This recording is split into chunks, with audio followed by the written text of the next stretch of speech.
सरपंचाला माझी हात जोडून विनंती आहे की तुम्ही सरपंच कशाने झाले हेच तुम्हाला माहित नाहीये.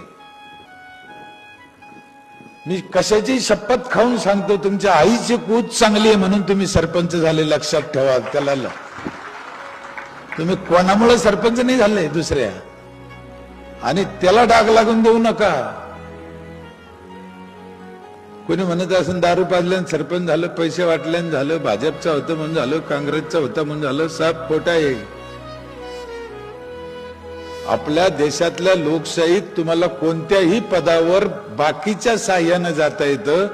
सरपंचच एक असं पद आहे का याला पूर्व पुण्य आईबाप स्वतःच कर्तव्य लागतं, दुसऱ्याचं नाही. खासदार कोणी होते साहेब, तिकीट दिलं की झालं खासदार. सरपंचाचं तसं नाही, याला पूर्व पुण्यच लागतं, तुमचं कर्तृत्वच लागतं. आणि आता ते दिवस आले तुमच्या हातात. पहिले तरी